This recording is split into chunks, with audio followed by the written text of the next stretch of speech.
Are you curious about bodies, pleasure, and possibilities? And what about curious about what others are up to on the planet when it comes to pleasure, sex, and play? Have you considered what pleasure can do for your life, your body, and your bank account?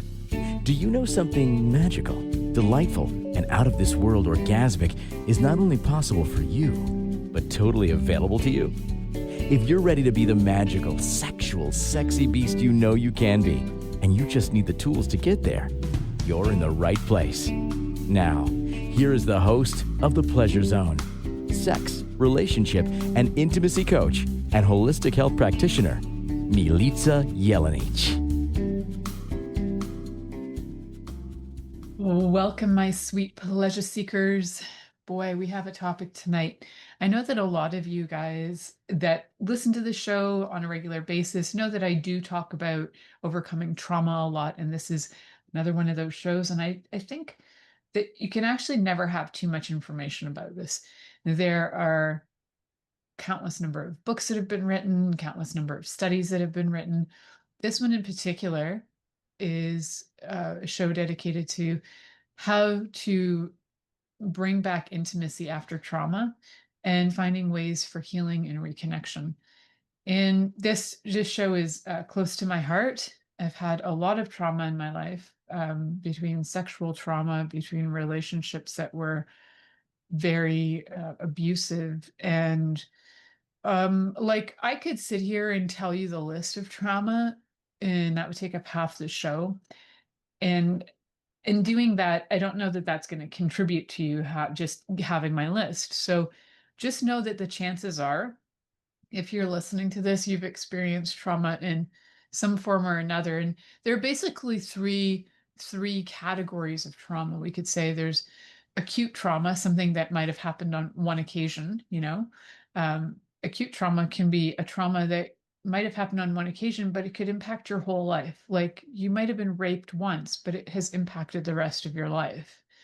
So then you have chronic trauma. Chronic trauma is something that's ongoing, where it's like living with an abuser, and on a daily basis, you're being abused. And sometimes to the point where you don't even realize it anymore, you start to think that it's normal.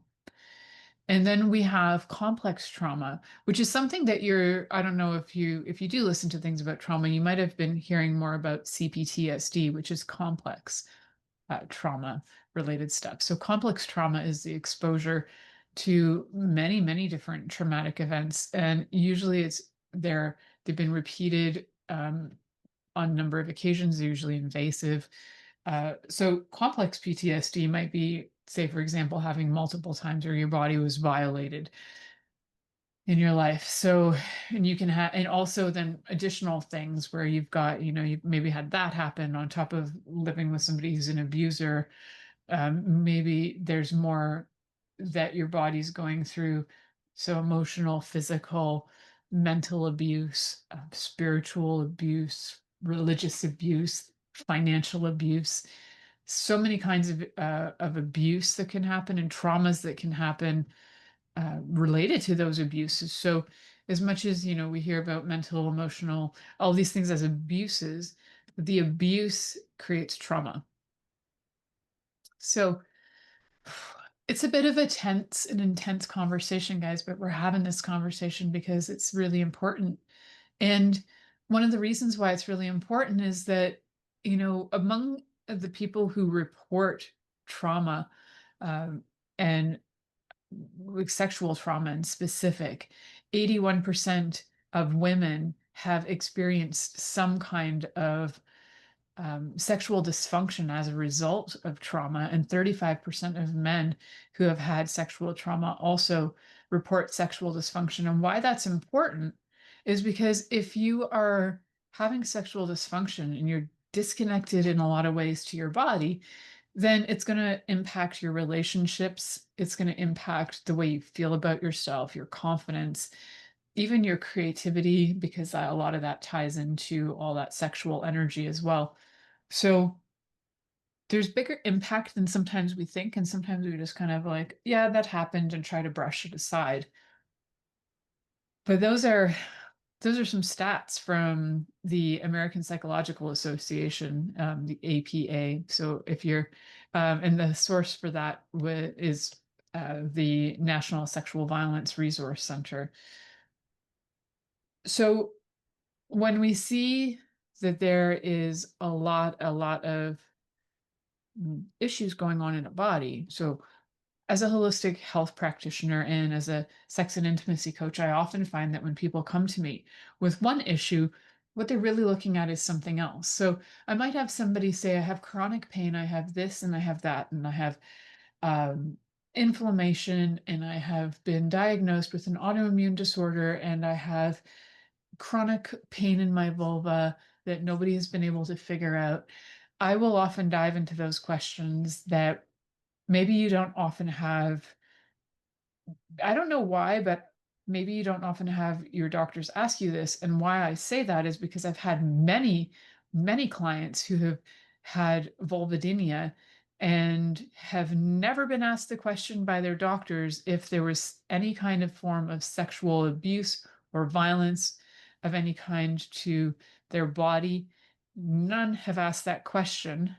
They have just gone on to look at, is there an infection? Is there, something fungal, viral, bacterial, parasitic going on? They usually don't even check for parasites, so who am I kidding?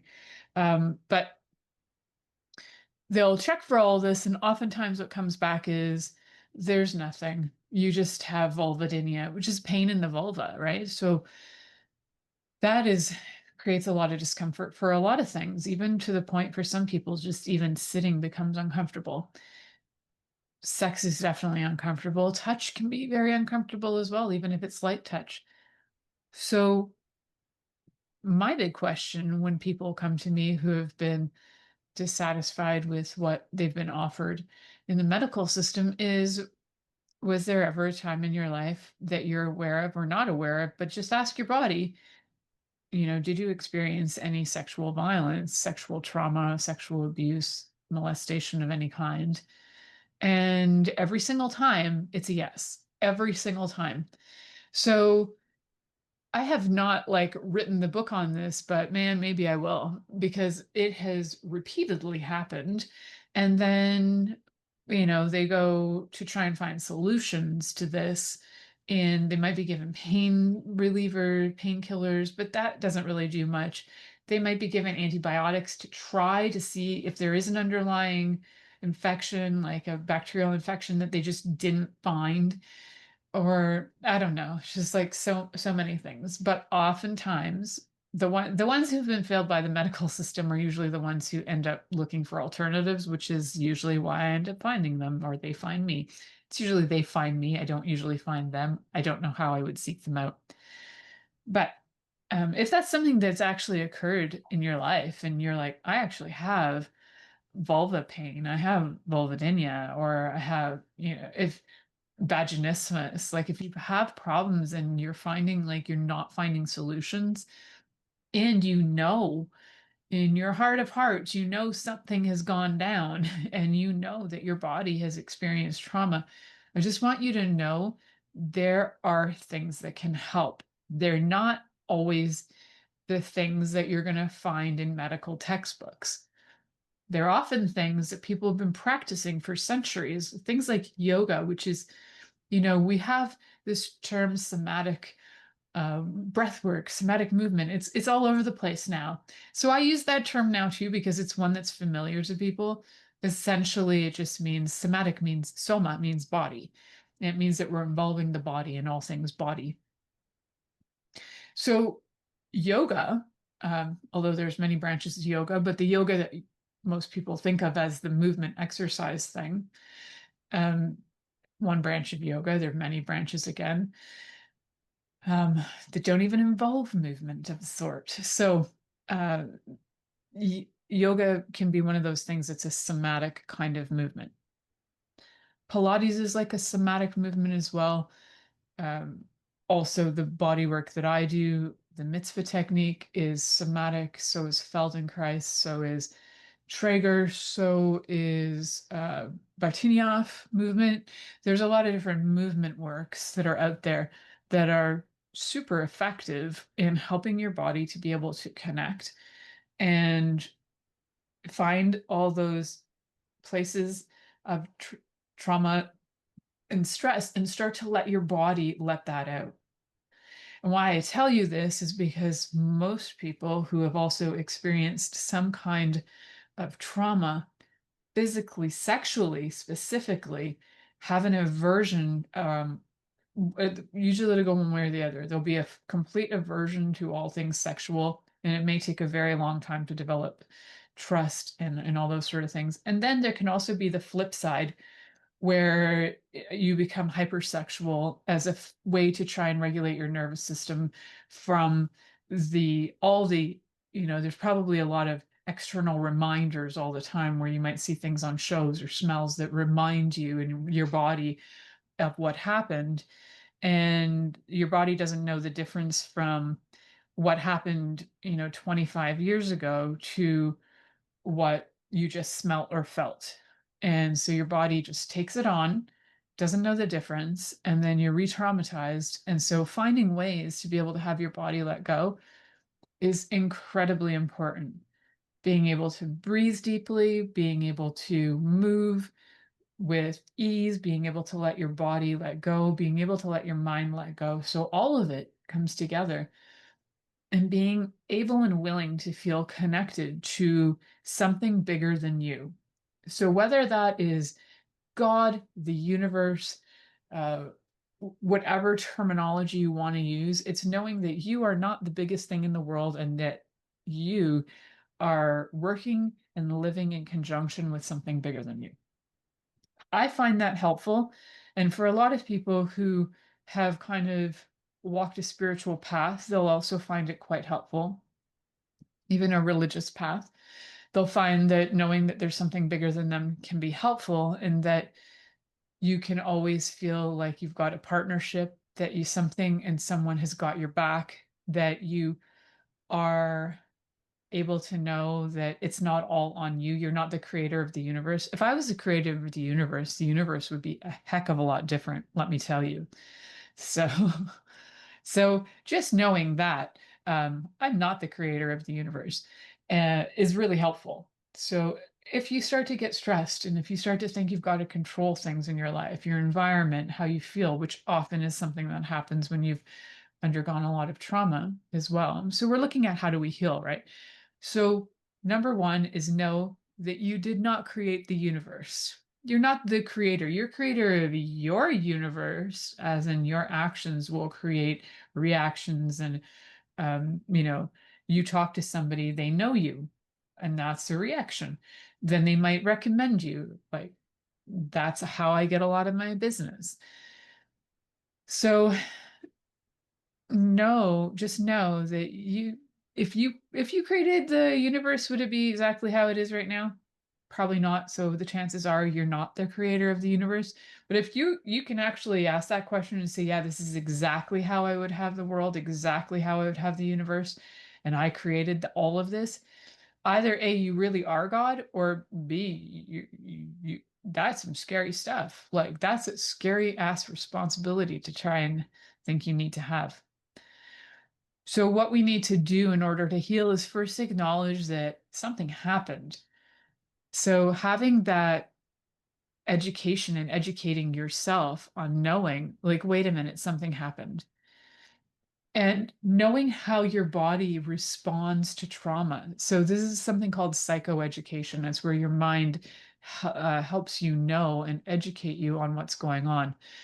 So, if you're one of your trauma responses is to mm, let's say self-sabotage and like run away from opportunities that are really good for you, then you might want to stop and go, wait a second, why is it that I keep running away from things that are good for me and I keep on running to things that are toxic? So educate yourself, because a lot of that is a trauma response. Educate your body. How does your body know? Well, sometimes it's just being in the space of it and being able to witness a situation. You could even just witness it, say watching a movie or something, and you see a character on a show maybe doing something that seems really familiar to you because you've done it and you're like, "Oh, that, I've done that. I know that. I'm going to choose different." different. If you're one of those people like me who like watches shows and you're like, know what the characters are about to do, and you're like, on it. My husband was laughing the other day because I said something, he's like, and it was so specific. It was like so specific that we were watching the show 1923, and there's a character in that show, and she's in a waiting room, and I said, so the one character asked the other character, how long have you been waiting? And before anything was said, I was like, 2 days. And then, she says, the other character's like, 2 days. And he's like, how did you know that? I'm like, I don't know, man. I just know things. But I also know when people can project that energy really well, and when people can show that, emulate like what they're feeling and experiencing. Really good actors do that. You can actually feel and anticipate what they know is going to happen. It's quite cool. Um, I'm sure lots of other people have that capacity too. It's kind of fun. It's kind of fun to play with, just, to test your own abilities. And one of the things that you can also do is you can see that in people, not just in movies, but you can see it in people in real life and go, oh, knew that guy was going to do that, knew that was going to happen, felt that, sensed that. You can reassure yourself that your knowing is on the mark and follow through with what you know. Because a lot of times when you've gone through trauma, you've completely stopped listening to your own knowing, and you don't know how to get back to trusting you again because somehow you believe that you've failed you. We're going to talk about all of that, guys. You're listening to the Pleasure Zone here on Inspired Choices Network, and we'll be right back after this commercial. Are you secretly a voyeur, wondering what's going on in other people's sex lives? What if now is the time for a totally different sexual evolution? Are you interested in people who are pioneers of different sexual and pleasurable practices? Lean in now with Milica Jelenic, where she will entice you and your body to know your own pleasure zone. On the Pleasure Zone radio show, with sex, relationship, and intimacy coach, Milica Jelenic, you'll receive tools, inspiration, and a foundation to allow yourself to receive more in your sex life, and quite possibly other areas of your life as well. Listen for the Pleasure Zone with Milica every Monday at 8 p.m. Eastern Time, 7 p.m. Central Time, 6 p.m. Mountain Time, and 5 p.m. Pacific Time on InspiredChoicesNetwork.com.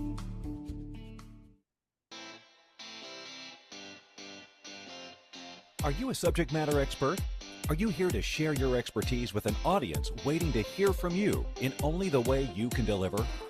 Are you ready to have your voice amplified across the airwaves? Inspired Choices Network has a global radio platform streaming to millions of people across the world.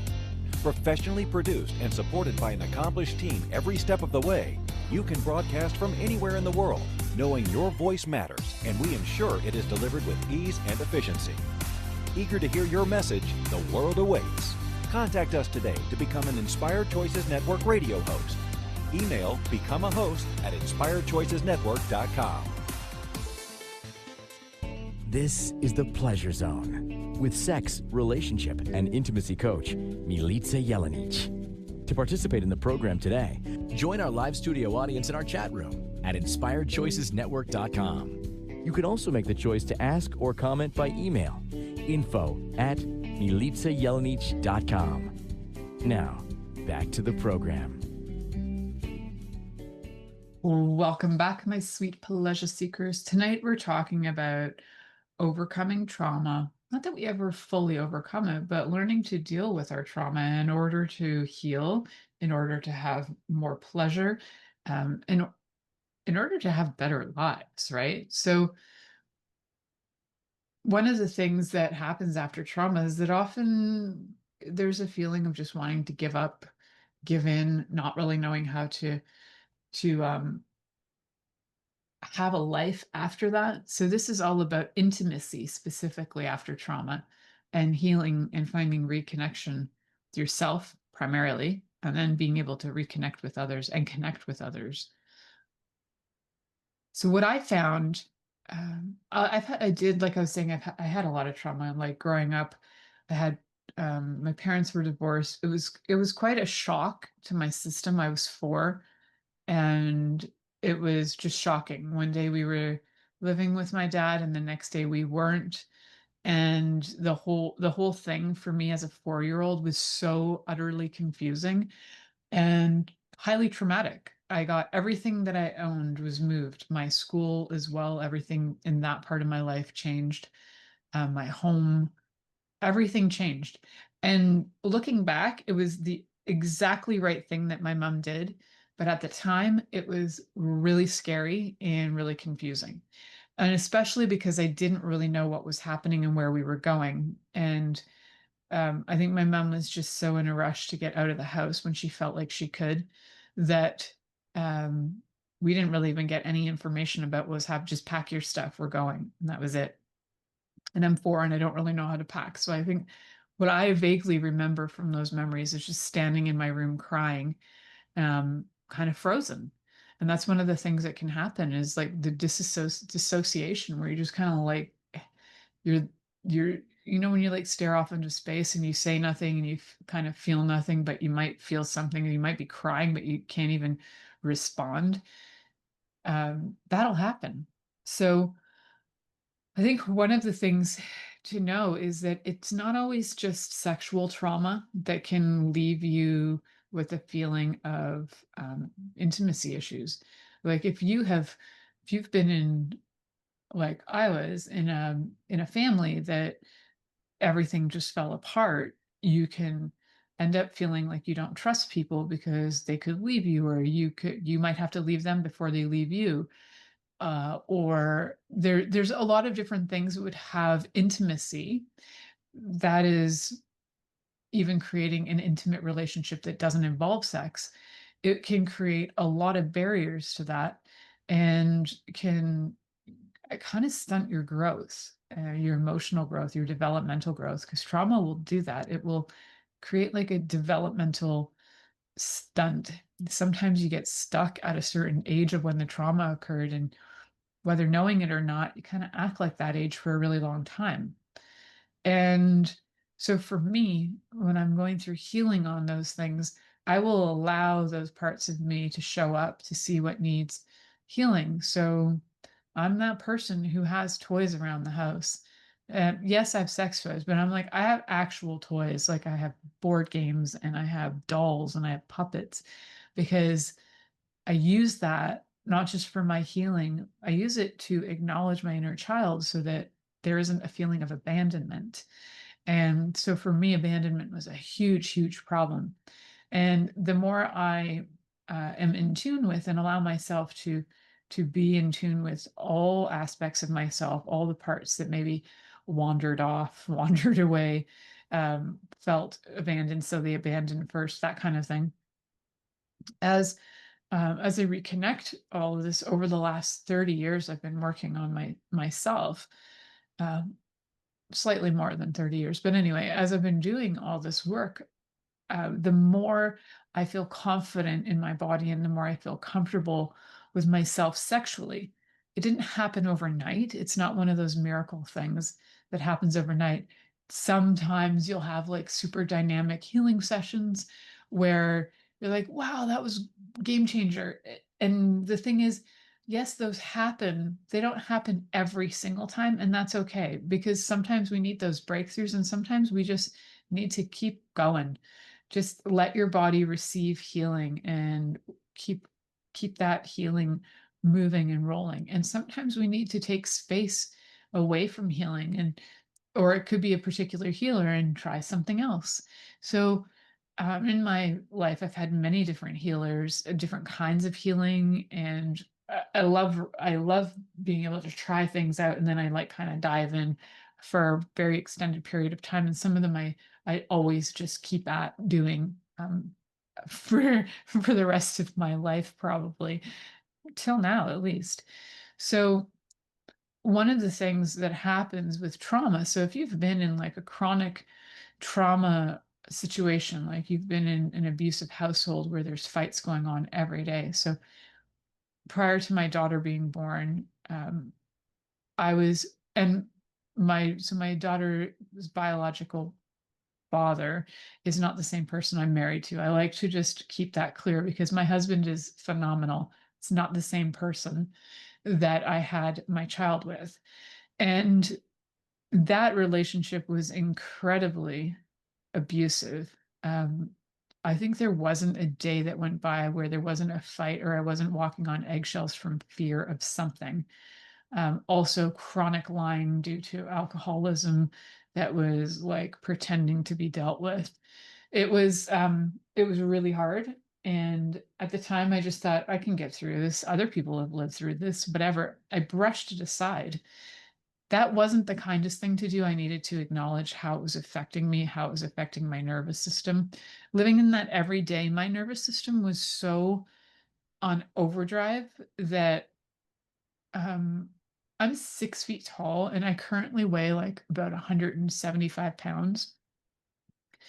And at the time when I was living with that person, I weighed about 125 pounds.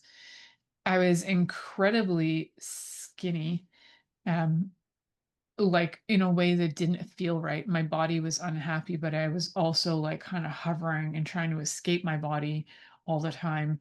So it's hard to connect with your body and be happy in your body when you're like not even willing to be in it. So sometimes you'll have massive weight gain or massive weight loss when you're not really able to be present with what's going on or acknowledge the massive trauma. So acknowledging it super important.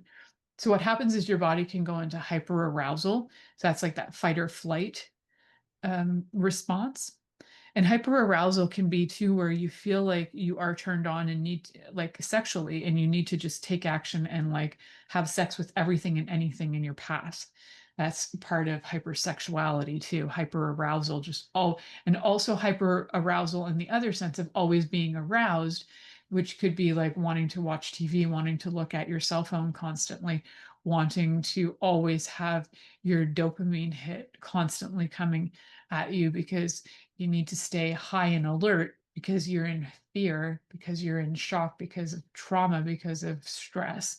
Your body is reacting. And then dissociation, which I kind of talked about, where you feel like you're kind of like not there and you don't even connect with your own body or your own reality or your own life. And if that goes on for extended periods of time, it can be lead to things like depression for sure. If it's momentary, it's something to keep note of and just like bring yourself back. So for a long time, in certain circumstances, I would just like tap out and I would just not even be there. So much better at it now, being present with things, even when I'm uncomfortable with the situation. And if I'm really uncomfortable and like alarm bells are going off, like get out of here, I then, because I'm connected to my body, can get my body to get up and leave. Where before that, with the dissociation, like not even being able to move. So just sitting in circumstances and like different scenarios that were really uncomfortable, bordering on like violent and not being able to move because I wasn't connected to my body enough to get my body to move. And that's kind of also like a freeze response too, where you're just frozen like a deer in headlights and can't do anything. So none of those are fun. And having your body go through fight, flight, and freeze, um, none of those are fun. And a lot of times, what we need to do is just learn some simple things like learn to breathe, reconnect with your body. There's a really great reference for all things trauma, one of my favorite books called The Body Keeps the Score by Dr. Bessel van der Kolk. And that book has so much information. I love listening to books, so I have it on audio. In like the print version, it's got a lot of great um, other references that you don't necessarily get in the a lot of other great references that you don't get in the other uh, in the audio. So go get that book, actually. Go get that audio, go get that book. They're fabulous. And we're going to actually talk about more. I was going to tap into another part of a subject, but I'm going to head to my next commercial break and then we'll tap into another part of this topic when we come back. So you're listening to the Pleasure Zone here on Inspired Choices Network, and we'll be right back after this commercial. Are you secretly a voyeur, wondering what's going on in other people's sex lives? What if now is the time for a totally different sexual evolution? Are you interested in people who are pioneers of different sexual and pleasurable practices? Lean in now with Milica Jelenic, where she will entice you and your body to know your own pleasure zone. On the Pleasure Zone radio show, with sex, relationship, and intimacy coach, Milica Jelenic, you'll receive tools, inspiration, and a foundation to allow yourself to receive more in your sex life, and quite possibly other areas of your life as well. Listen for the Pleasure Zone with Milica every Monday at 8 p.m. Eastern Time, 7 p.m. Central Time, 6 p.m. Mountain Time, and 5 p.m. Pacific Time on InspiredChoicesNetwork.com.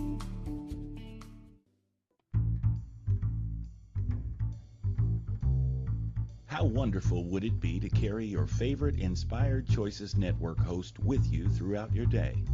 Well, now you can. Inspired Choices Network now has its very own mobile app. Our free app offers live streaming shows, along with thousands of podcasts and TV episodes. Our shows cover a wide variety of topics. Whether you're waking up with us, carrying us through the day, and taking us to bed with you, we're always here for you to enjoy. We're easy to find. Just search for Inspired Choices Network in the Apple App Store or Google Play Store. This is the Pleasure Zone with sex, relationship, and intimacy coach, Milica Jelenic. To participate in the program today, join our live studio audience in our chat room at InspiredChoicesNetwork.com. You can also make the choice to ask or comment by email, info@MilicaJelenic.com. Now, back to the program. Welcome back, my sweet pleasure seekers. Tonight we've been talking all about overcoming trauma, not just overcoming it, but in a lot of ways we have so many different things about trauma that sometimes we ignore it and we forget to, do all the work like the healing and find ways to reconnect, because that's so important as part of getting your body back on track. So we've been talking about intimacy after trauma. Even though it might not sound like I've been directly talking about that, I think a lot of it is being able to find ways to reconnect with you, because if you are, disassociated, if you're frozen, if you're in hyperarousal, it's very hard to be able to connect with somebody. So some of these things are just for you to have awareness of what might be going on for you.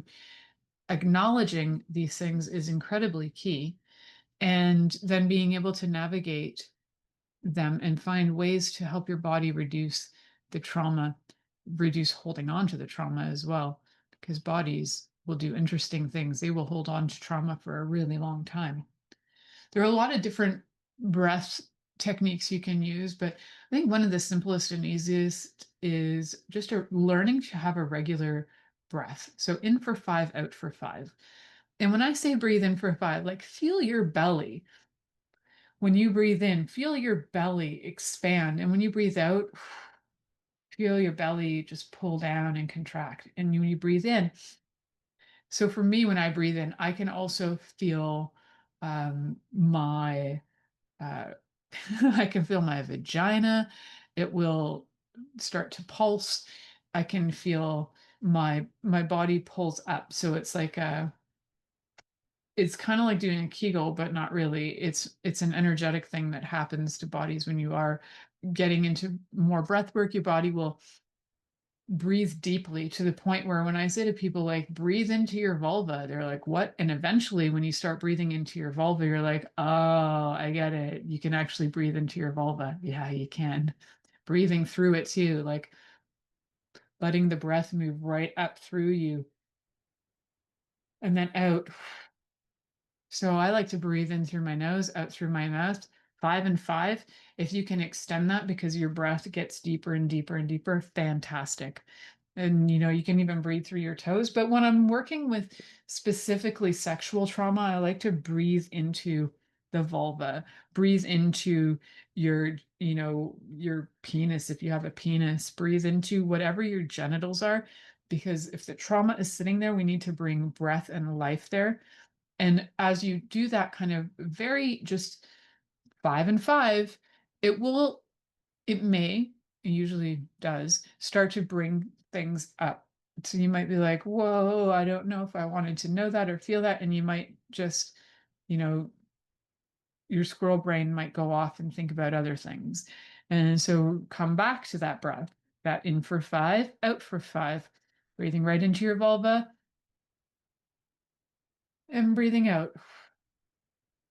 And just let your body do that. In fact, just do that breath work for the rest of the show while you're listening to me. That would be fantastic. In for 5, out for 5. Count it, feel that, feel the breath move through your body. It's going to help you reconnect to your body. It also helps you ground in. So grounding in is more, I'm not necessarily saying ground into the earth. I tended to have like tricky times like imagining grounding into the earth because I was like, well, is there a specific spot? I don't know. My brain got squirrely and had a lot of questions. I just know that for me, it's feeling and sensing my body. Can I actually feel the bottom of my feet? Yeah. When I can feel the bottom of my feet and I can feel blood flow moving there, and if I can feel when I put my arms out that I can feel, if you can see that on video, if I can feel blood flow and I can have sensations right into my elbow when my hand is like extended and then open, and I can feel that movement right into my shoulder, then I know that my arm is connected. So you can do different things to know and feel that your body is connected. Because sometimes when you go to do those kinds of exercises where you put your hand out and you're like, wait a second, oh, there's parts I don't, maybe I don't feel from here to here. Okay. And then there are things you can do to reconnect it. One of the easiest things is to just put your hand up on a wall to keep it flat and then push into it and see if you feel that flow into your shoulder. There's more that you can do in order to get that flow going again. I'm not going to demo that here, but if that's something that you're curious about and you want to get on a call with me, by all means, happy to show you some different things in order to connect your body. Uh, Maybe. I mean, I always have great ideas for things I'd like to make videos out of, but if I have enough requests of people who would like to have classes on different movements that can help you reconnect your body, I would be happy to do that. So requests can come through my email, through my website, milicajelenic.com. And even if I have only 10 of you say that you want that, I will create that for you. So if you are brave enough to be one of the 10, congratulations, because the first 10 will get it free. Everybody after that will not.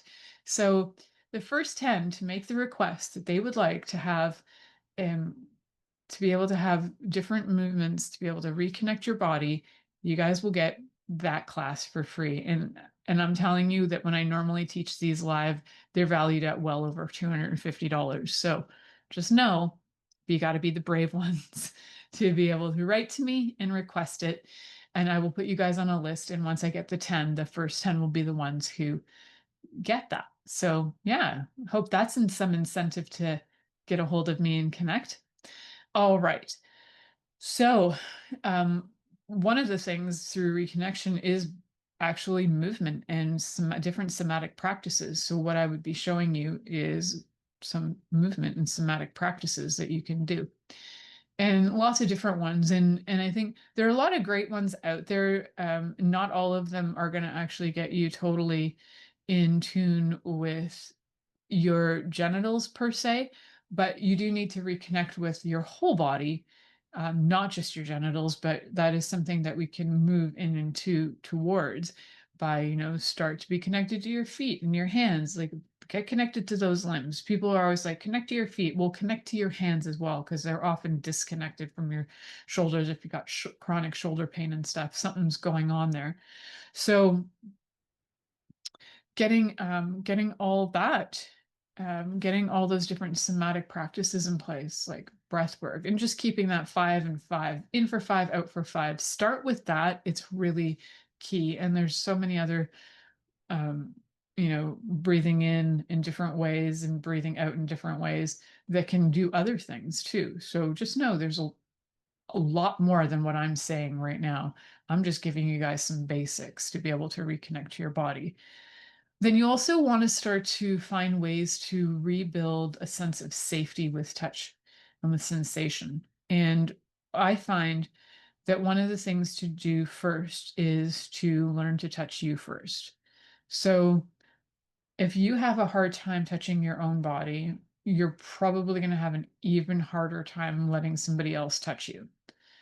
Start with places that you know you're okay with. Like if you know you're okay with touching your knee, then touch your knee.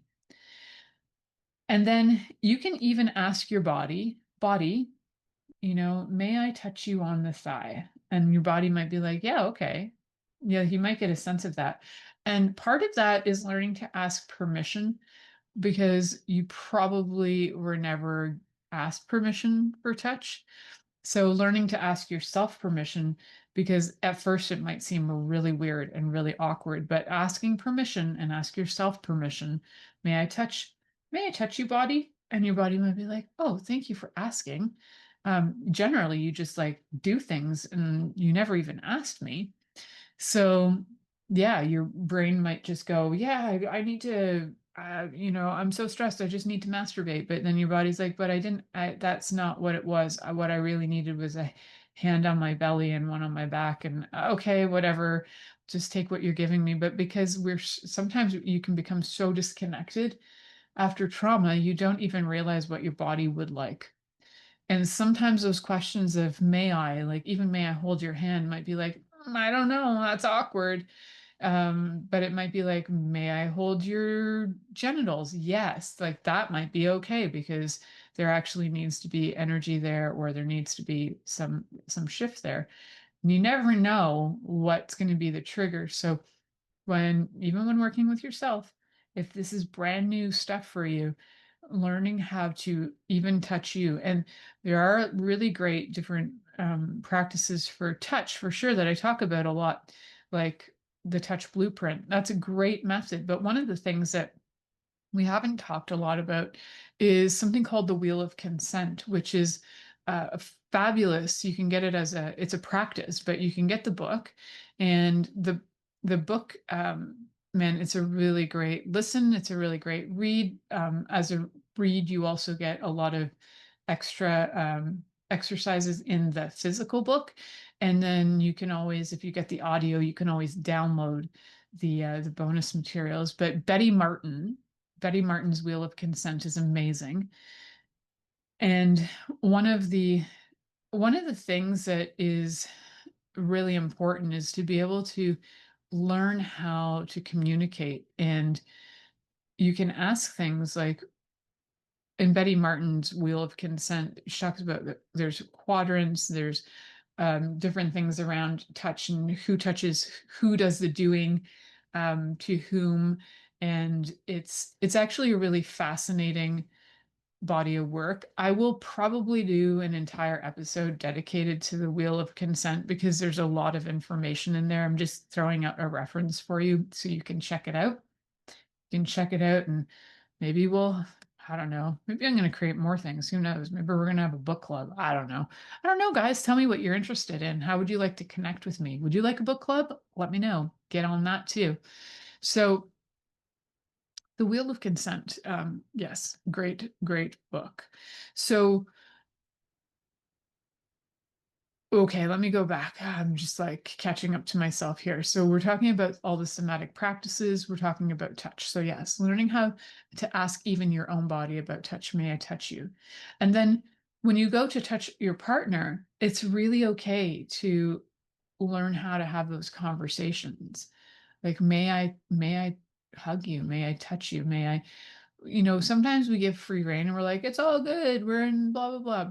But it's actually more of an interesting challenge for growth and communication to be able to sit down and even spend 5 to 20 minutes learning how to ask each other for touch and spending like 3 minutes even deliberately asking questions around touch, asking things like, may I? So starting with may I instead of can I, because can I is kind of more demanding and it has a different feel about it. But may I, it can open up an energy in people where they feel like it's more of an offer and more, um, there's more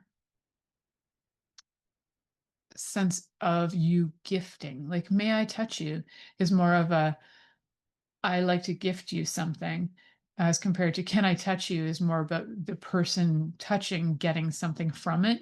Do you get what I mean? Anyway, may sound a little bit kooky. However, we're going to talk more about having awareness around our bodies, being able to reconnect with our bodies so that we can, have intimacy after trauma and be able to do all that healing and reconnecting in so many different ways. And I am such a fan of body work and breath work and all those different things. So, energy work. So, you're listening to the Pleasure Zone here on Inspired Choices Network, and we will be right back after this commercial. Are you secretly a voyeur, wondering what's going on in other people's sex lives? What if now is the time for a totally different sexual evolution? Are you interested in people who are pioneers of different sexual and pleasurable practices? Lean in now with Milica Jelenic, where she will entice you and your body to know your own pleasure zone. On the Pleasure Zone radio show, with sex, relationship, and intimacy coach, Milica Jelenic, you'll receive tools, inspiration, and a foundation to allow yourself to receive more in your sex life, and quite possibly other areas of your life as well.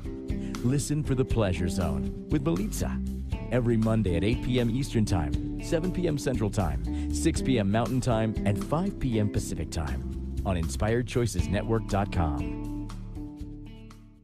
This is the Pleasure Zone with sex, relationship, and intimacy coach, Milica Jelenic. To participate in the program today, join our live studio audience in our chat room at InspiredChoicesNetwork.com. You can also make the choice to ask or comment by email, info@milicajelenic.com. Now, back to the program. Welcome back, my sweet pleasure seekers. Tonight, we are moving into having more and more intimacy after trauma. We are looking at healing, we're looking at reconnection, and it's a really big thing that if you've gone through any kind of trauma that we need to go through. It's really something that I think that you work on for the rest of your life, and things get better and better and better as you go. So putting things into practice on a daily basis is super helpful. So when I first started doing energy work about 28 years ago, I remember thinking, my teacher was like, okay, now go home and work on yourself for like the next 3 weeks, every day, every morning, do this, do this, do that. And then I would go back for workshops, and I'd go back for more workshops. And then eventually I got like more training and more like levels and whatever. But I waited years in between getting like one level and the next level. I went to tons of workshops, and I did a lot of training, and I worked on myself every day. And at one point I was like, I remember at the very beginning, I thought, I'm never going to end up working on myself for 21 days. This is so not my method. Like, I'm not very good at routines. And then I started. And now we're talking 28 years later, my body automatically, I'll wake up and my hands are like in different places, and I'm working on myself every day. And I never would have thought that would have happened. And so sometimes when you go to start a new routine, it's just really stick it out. And they do say it's like that 21 to 30 days, everybody's got a different opinion on it, that will get you into a new cycle. So mark that on your calendar, like for the next 30 days, for 5 minutes, breathe in, breathe out, 5 minutes.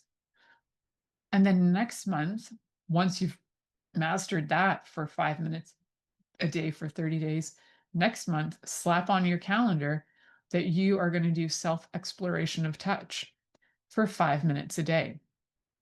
If you happen to have a partner, then by like month 4 or 5, we're going to slap on the calendar 5 minutes where you're doing exploration with each other, so that it's not becoming daunting. It's not like take an hour of your day and go do. I'm asking you to just allow yourself 5 minutes, gift yourself 5 minutes. And then those 5 minutes add up, and then all of a sudden you've got a routine that's quite easy to maintain. And part of that gets you out of sabotage mode, which if you're, anything like me who had gone through a lot of trauma, there's going to be a lot of self-sabotage that happens. There's 5 main kinds of sabotage, which we may talk about with somebody who's actually going through training that I know who's going through training to be a sabotage coach for anybody who does sabotaging. But they're a few months away from being able to practice because they have a lot of study to do. So when that happens, we'll be having that sabotage coach on. And that work is fascinating as well, just really fascinating about how and why we do these things. And it's a lot of it comes down to traumas and how we have found different reasons and ways to make sure that we never get hurt, that we'll never be rich, so that we don't end up feeling left out. Do you want to be part of the majority? Well, the majority has been abused. So you might go, oh, I should be, unconsciously, you're like, I'll go get into abuse so that I can be part of the abuse crowd. No, what if you can be that tall poppy that stands out, that doesn't need to be in the abuse crowd? And it's okay to not have that. And it's okay to be more in the small group rather than the big group, even though the big group is where we think that we fit in. Usually the big group is the one who's experiencing some of the crappiest stuff. And so, yeah, just something to think about. Where would you like to be with that?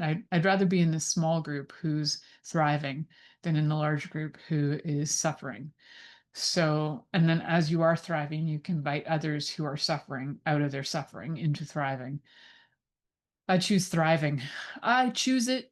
I choose thriving. I am thriving. I be thriving. All right. So some of the work that I do both as a sex and intimacy coach and as a holistic health practitioner is a kind of somatic movement work that you can get on a table and you can have me work on you. You can also learn different movement exercises, and those can be learned both in person but also online. And why I'm telling you this is because finding ways to reconnect with your body, some of the best ways to do that is through specific kinds of body work. And if you happen to have practitioners in your area that you feel connected with, amazing. If you live in an area where you don't even know who or anybody who does any kind of somatic movement work, and you would like to be able to learn some, definitely send me a message on my website, milicajelenic.com. Happy to, again, if you're one of those first 10, you'll be getting an online class, a group class for free if you're one of the first 10. Can't believe I just offered that. That was a spontaneous offer that the universe decided to have me say out loud. So there you go. So guys, I think if I can give you anything today is, get some information in your belt, learn what trauma is so that you can find out, have you been traumatized? Because I think it's also surprising to people when they realize how traumatized they are, because they've been traumatized for either so long with chronic trauma or complex trauma that they just figure that's the way the world is and everybody goes through it. And everybody I know has gone through trauma. That doesn't mean everybody's gone through trauma. It also doesn't mean it's normal. It just means it's common. It doesn't mean that it's okay. It just means it's common. And we don't need common. We need to actually shift that. So get some resources under your belt, like The Body Keeps the Score, The Wheel of Consent, both great resources. And then finding a practitioner in your area that does, body work and breath work can be really helpful. So I hope that you guys, and my other favorite one too is Emily Nagoski's Come As You Are. That's a great book too, talking about how sometimes we have, like, one of the greatest things I got out of that book was that arousal does not equal consent. And there's so much more to that book, but it's such a great piece of information. So guys, stay tuned in and turned on until next week, because Thank you for choosing to listen to The Pleasure Zone with sex, relationship, and intimacy coach, Milica Jelenic. We'll return next Monday at 8 p.m. Eastern Time, 7 p.m. Central, 6 p.m. Mountain Time, and 5 p.m. Pacific on InspiredChoicesNetwork.com. We hope you'll join us. Until then, have the best week of your life by choosing to be turned on and tuned in to your body.